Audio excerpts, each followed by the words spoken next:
कळमेश्वर विधानसभा मतदारसंघातील निवडणुकीच्या प्रचाराचा काँग्रेस आणि भाजपमध्ये जंगी लढत सुरू असून रणधुमाळीला प्रचंड वेग आला आहे।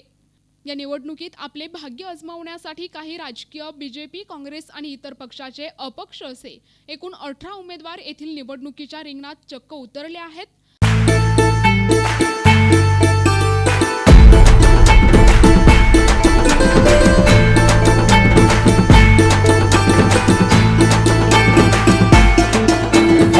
मशाल हाती विकासाची, वजहा फळकवू प्रगतीचा, घेऊन भरारी गगनी नव्या युगाची नवी खुमारी। सावनेर नगरीचे करी स्वप्न साकार, आशिष देशमुख आहे बहुजनाचा आधार। विकासाची तळपती तलवार, कामगिरी हो दमदार। विकासाची तळपती तलवार, कामगिरी आहे दमदार।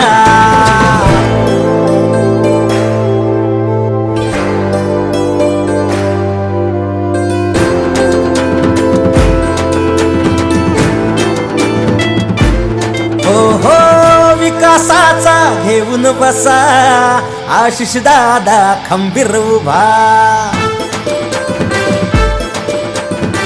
विकासाचा घेऊन बसा, आशिष दादा खंबीर उभा। लाडक्या बहिणीला देण्या भक्कम आधार, हिरवे फुलविले जलयुक्त शिवार। विकासाची तळपती तलवार, कामगिरी हो दमदार। विकासाची तळपती तलवार, कामगिरी आहे दमदार।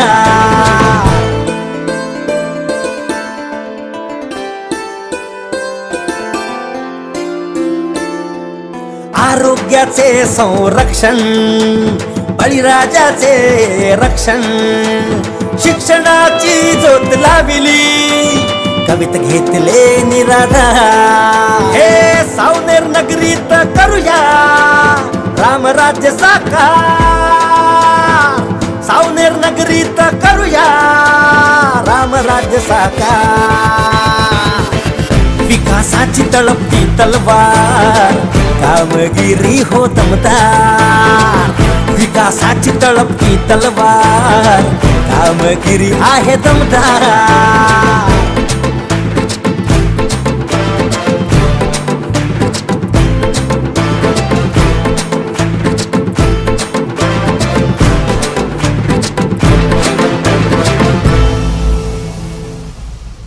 2 नंबरच्या कमळ या चिन्हावर दाबून डॉक्टर आशिषराव देशमुख यांना प्रचंड बहुमतांनी विजयी करा। सावनेर कळमेश्वर विधानसभा मतदारसंघातील निवडणुकीच्या प्रचाराचा काँग्रेस आणि भाजपमध्ये जंगी लढत सुरू असून रणधुमाळीला प्रचंड वेग आला आहे।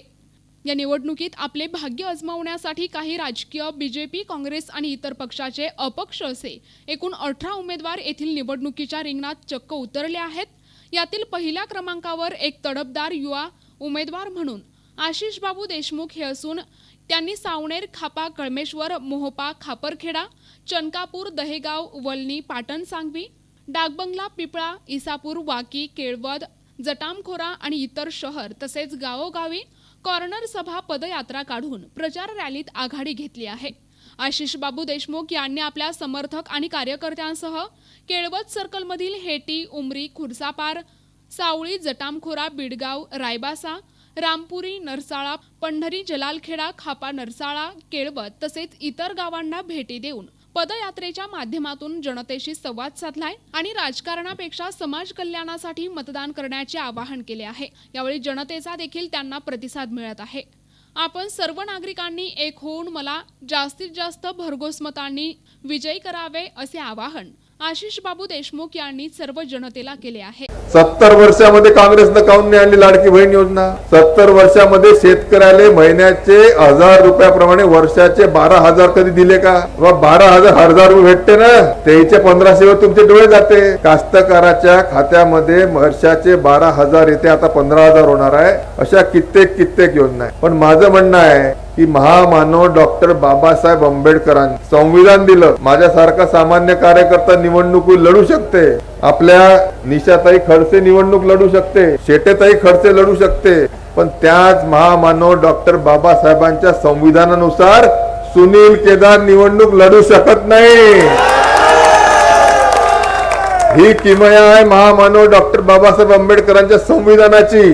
पण आपल्याला डॉक्टर साहेबांच्या बाबासाहेबांच्या संविधानानुसार घराणेशाही सांगितली आहे का मतपेटीतून आपला आमदार निवडणं सांगितलं आहे? मतपेटीतून दर 5 वर्षांना आमदार निवडण्याची प्रक्रिया ही संविधानाच्या माध्यमातून बाबासाहेब आंबेडकरांनी लिहून ठेवली आहे. आणि कोणी जर घराणेशाही करत असाल तर त्याचं काय करायचं? तो म्हणते मी लढू शकत नाही तर माझ्या घरचे म्हणजे 30 वर्ष तुमचं भोगलं. आमच्या वहिनी म्हणते का जसं आहे तसंच चालल, सगळं हाच करन. बापा मग तुम्हाला विचार करायला लागणार आहे ना, घराणेशाही चालू द्यायची आहे का डॉक्टर बाबासाहेब आंबेडकरांच्या संविधानानुसार मतपेटीतून आपला आमदार निवडायचा? आणि म्हणून आपण तो निर्णय नक्कीच घ्या. प्रतिनिधी मंगेश उराडे, NTV न्यूज मराठी, नागपूर.